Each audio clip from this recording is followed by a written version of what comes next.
오늘 제목을 한번 같이 읽겠습니다. 시작. 왜 침을 뱉어 진흙을 이겨 고치십니까?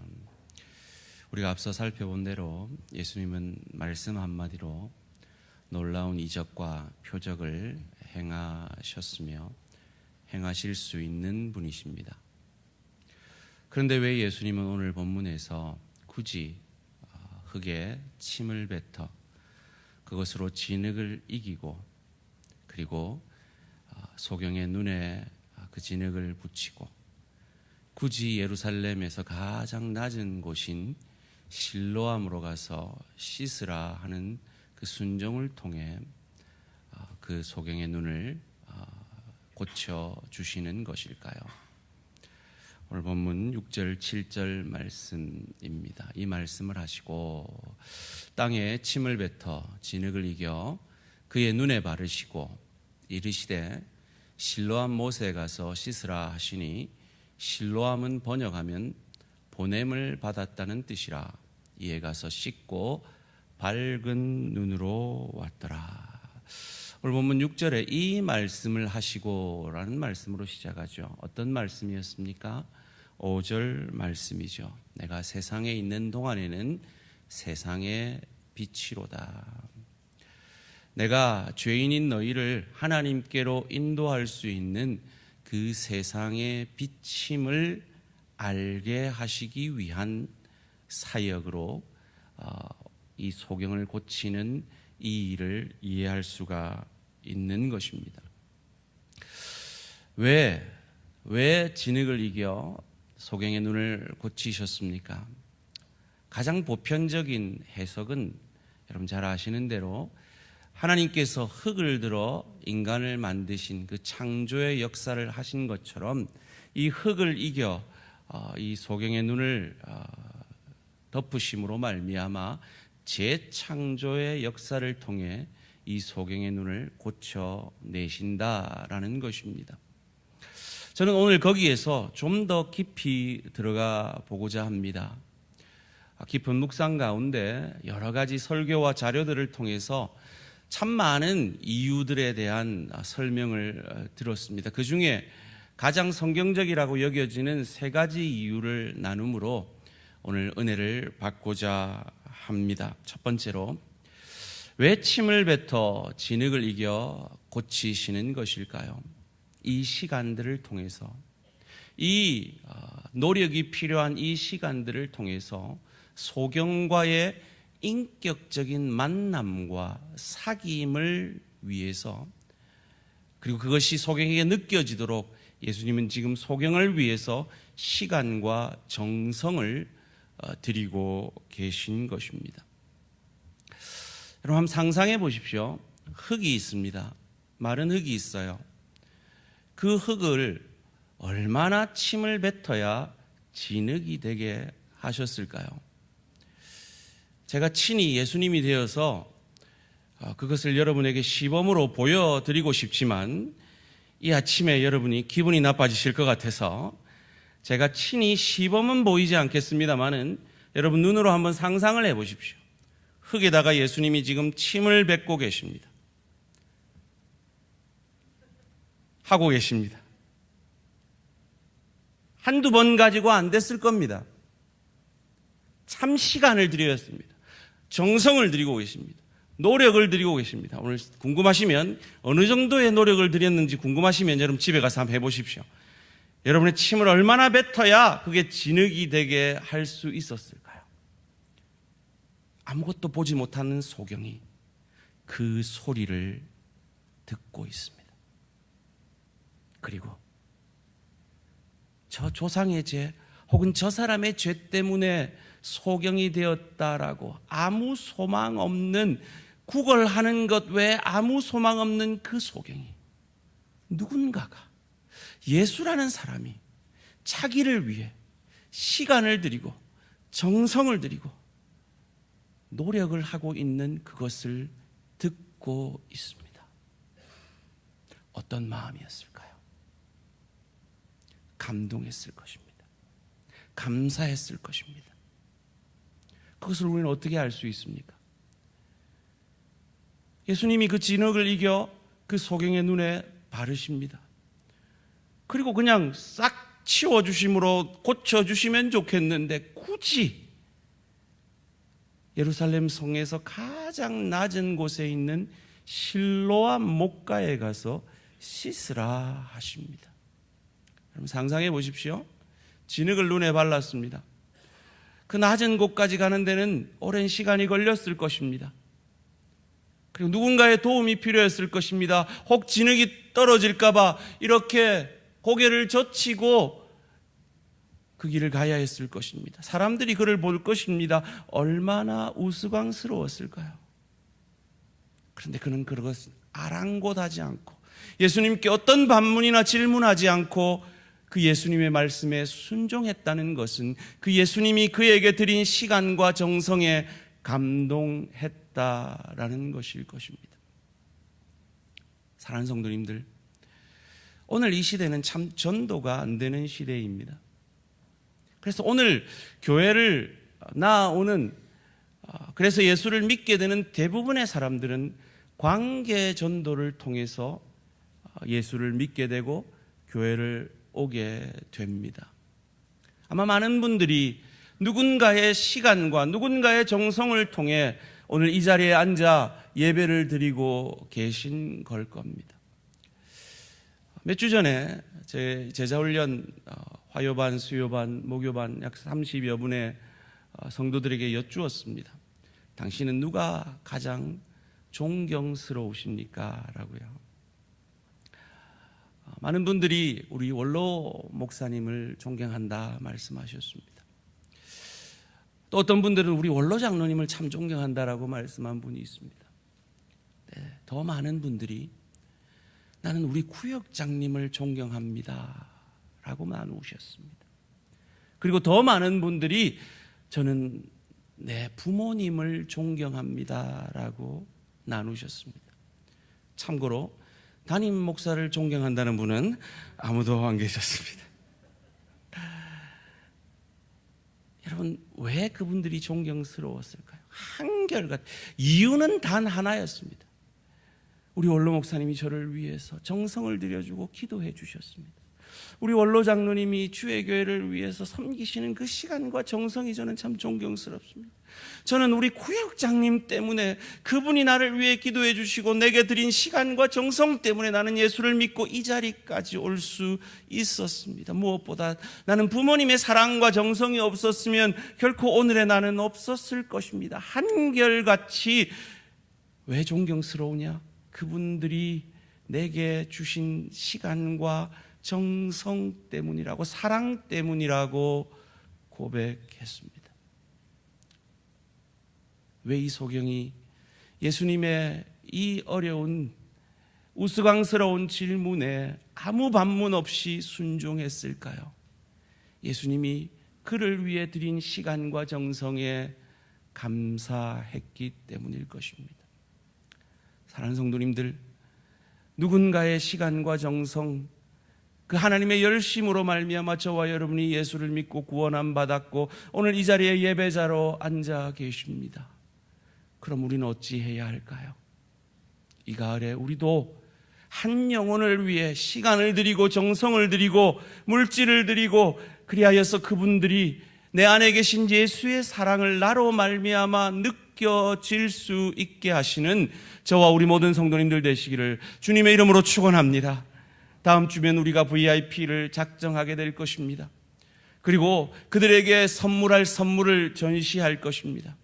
여러분, 그를 통해서 그분들이 나의 시간과 정성을 느끼고 그것에 감사하여서 주의 교회에 함께 나와 복음을 듣고 예수를 믿는다면 그 시간과 그 물질은 결코 아깝지 않은 하나님이 천국에서 30배, 60배, 100배, 만배로 갚아 주실 것입니다.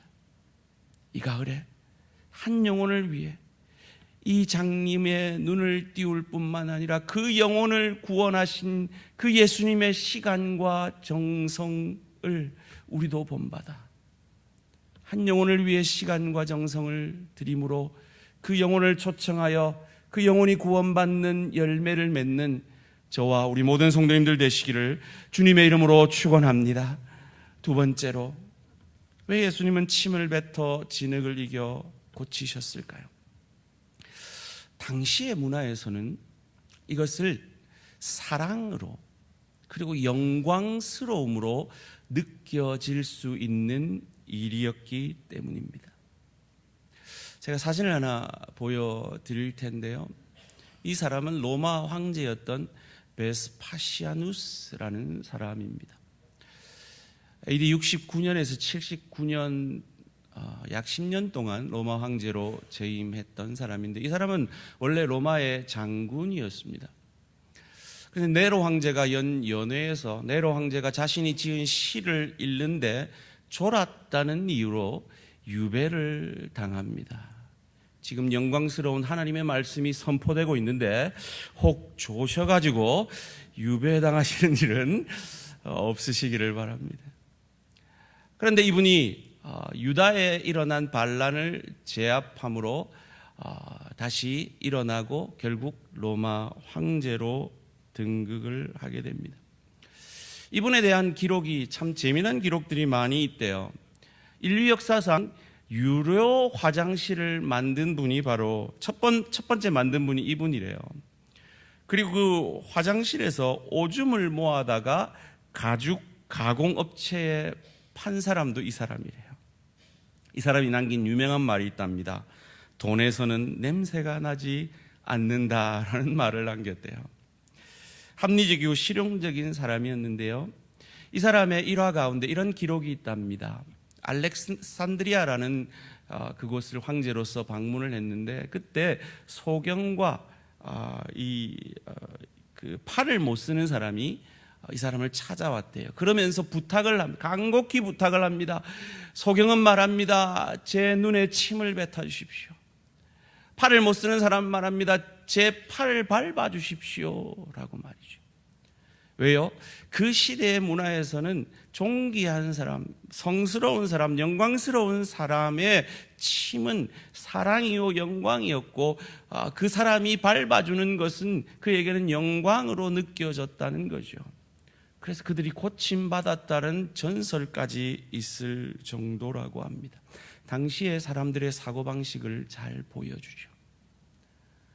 하나님의 아들이신 예수께서 뱉은 침은 그에게 사랑이요 영광으로 여겨졌을 수 있다라는 것입니다.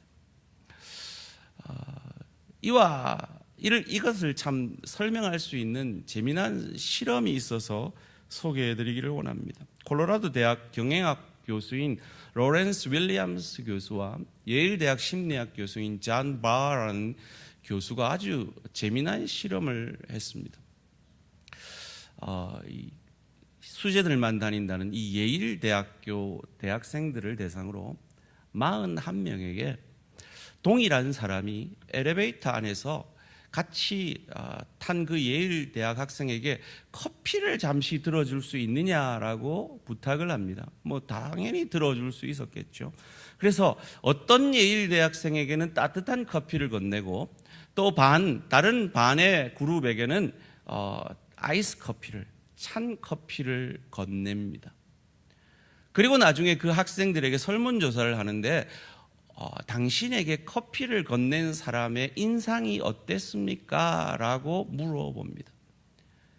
그때 너그럽고 친절한 사람이라고 그 상대방을 평가했던 그룹이 아이스 커피를 받은 사람이게요? 따뜻한 커피를 받은 사람이게요? 우리가 흔히 쉽게 짐작할 수 있을 정도로 따뜻한 커피를 받은 사람이 그 상대방이 따뜻한 사람으로 여겼다는 거죠.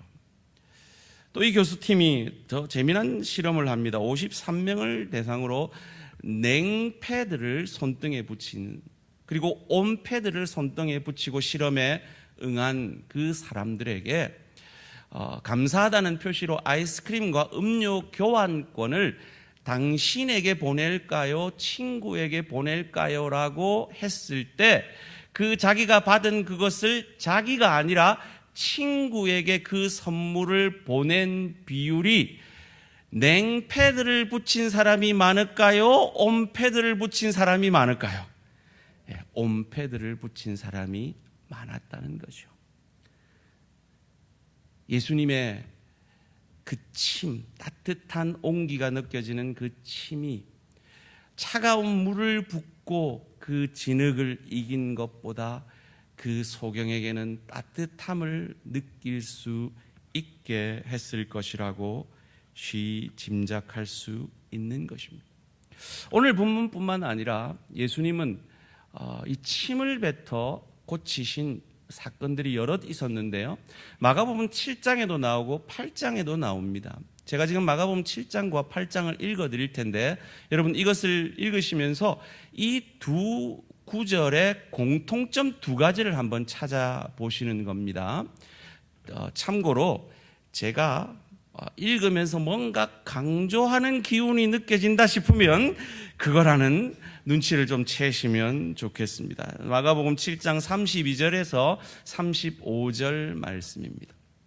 사람들이 귀 먹고 말 더듬는 자를 데리고 예수께 나와 안수하여 주시기를 간구하거늘 예수께서 그 사람을 따로 데리고 무리를 떠나사 손가락을 그의 양귀에 넣고 침을 뱉어 그의 혀에 손을 대시며 하늘을 우러러 탄식하시며 그에게 이르시되 에바다 하시니 이는 열리라는 뜻이라.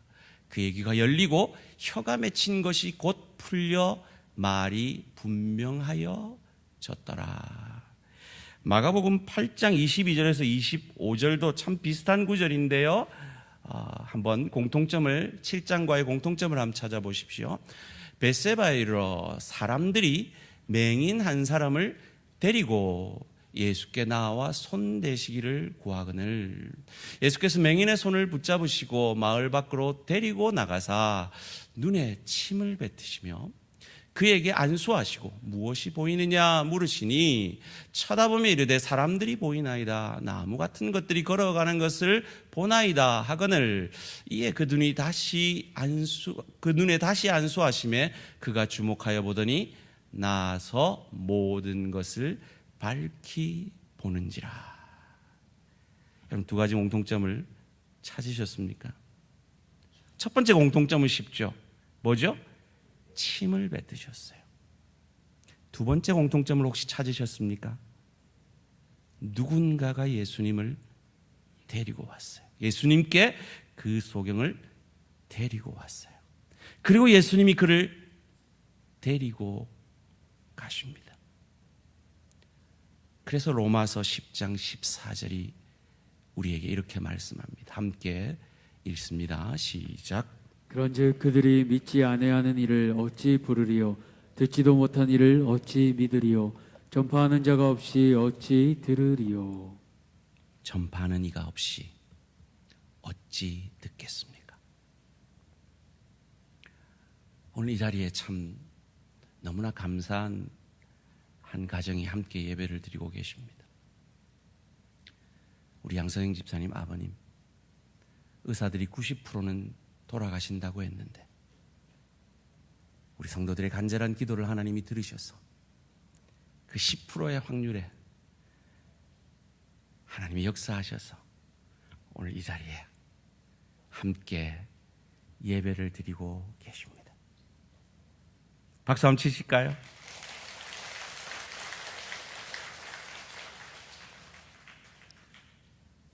지난번에도 말씀드렸지만 아버님 돌아가신다는 말에 너무 슬퍼서 제자반에서 그것을 나누었습니다. 그리고 제자반에 우리 유권사님이 용기를 내도록 아버님께 마지막 복음을 전하도록 격려해 주셨고 그것에 순종하여서 우리 양 집사님이 아버님께 복음을 전하고 그 혼수 상태 가운데 아버님이 예수를 주로 영접했습니다. 살아나신 이후에 우리 양 집사님이 아버님께 여쭈었대요. 아빠 그거 기억나세요? 그래 기억난다. 그리고 양 집사님이 언제 교회 갈 거예요?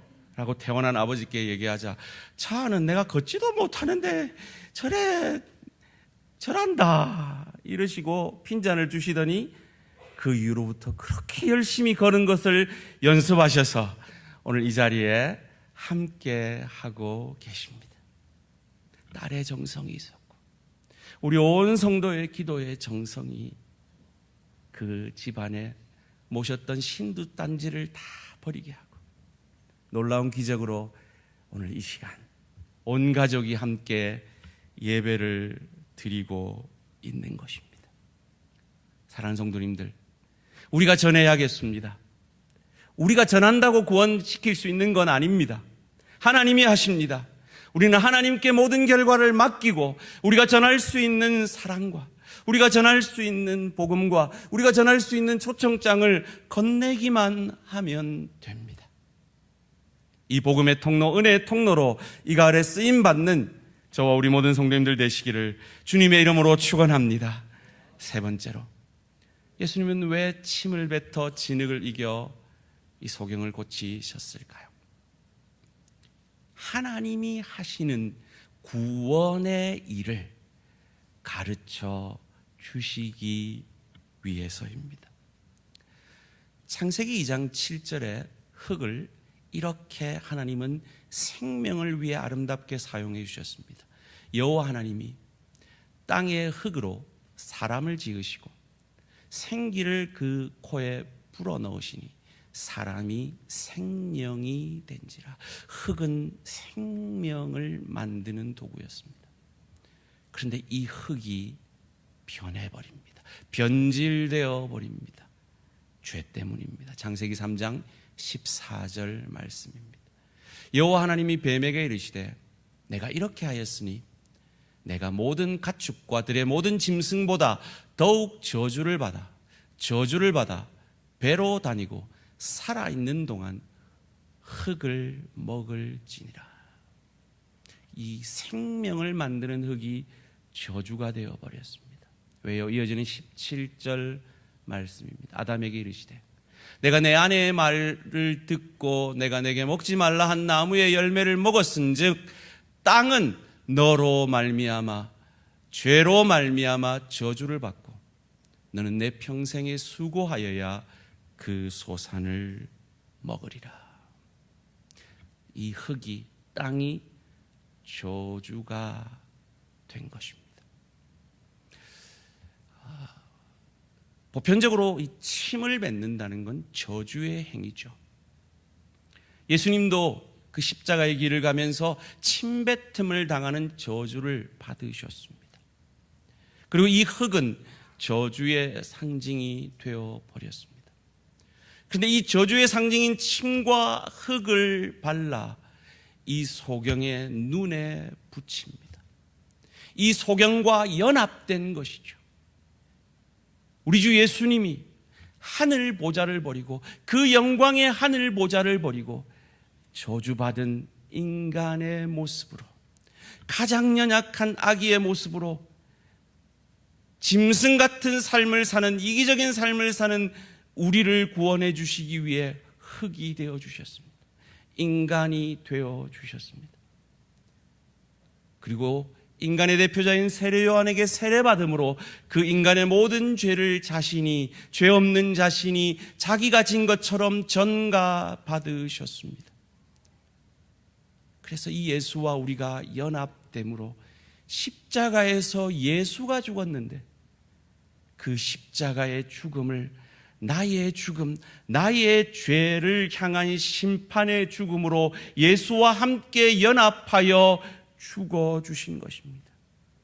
이 진흙이 이 저주받은 자라고 여겨지는 이 소경의 눈에 붙여짐으로 이 소경과 연합되었다가 실로암 보냄을 받았다라는 그 못에서 가장 낮은, 예루살렘에서 가장 낮은 곳에 있는 그 못에서 가장 낮은 모습으로 무릎을 꿇고 그 물을 씻어 그 진흙이 흘러 사라졌던 것처럼 그 영광스러운 주님이 저와 여러분의 죄를 짊어지시고 십자가상에서 그 하나님의 영광으로 그 십자가에서 내려와 천군 천사를 통해서 그들을 멸하실 수 있는 그 권세가 있는 예수님이 저와 여러분과 연합함으로 말미암아 그 십자가상에서 오롯이 죽음으로 사라지셨던 것처럼 말이죠. 그런데 거기서 그친 것이 아니라 그분은 인간이셨지만 완전한 하나님이셨기에 그 죽음의 권세를 이기고 부활하심으로 예수를 저주할 자라, 자기 죄 때문에 죽은 자라 아니하고 내 죄 때문에 죽은 나의 주 나의 하나님으로 고백하는 저와 여러분의 영적 눈을 띄워주셨음을 믿으시기를 주님의 이름으로 축원합니다. 그래서 우리가 세례를 받을 때 예수와 함께 죽고 예수와 함께 살아났다고 고백하는 것입니다. 그것을 고린도전서에서는 홍해와 비교하면서 이스라엘 백성들은 홍해길을 걸어가면서 그 홍해에서 다 죽은 것으로 여겼고 그 홍해에서 살아난 것은 이 홍해처럼 예수가 오실 메시아가 나를 위해 죽어주심으로 나를 위해 쓸려가심으로 내 죄가 사함받고 내가 그 홍해를 마른 땅같이 걸어 구원함을 받았다라고 사도 바울은 우리에게 가르쳐 주는 것입니다. 예수께서 하늘 보좌를 버리고 낮아지셨기에 저와 여러분이 구원을 얻었습니다. 그것을 메시아의 심정으로 다윗은 시편 116편 5절에서 이렇게 고백합니다. 여호와께서는 어리석은 자를 보존하시나니 내가 낫게 될 때에 내가 십자가에 낫게 될 때에 내가 성육신에 낫게 될 때에 내가 예루살렘에서 가장 낮은 실로암까지 와서 낫게 될 때에 나를 구원하셨도다. 그 주님의 낮아지심을 통해 저와 여러분이 구원받았음을 믿으시기를 주님의 이름으로 축원합니다. 그러기에 주님이 낮아지셔서 나를 구원하셨기에 나도 낮아짐으로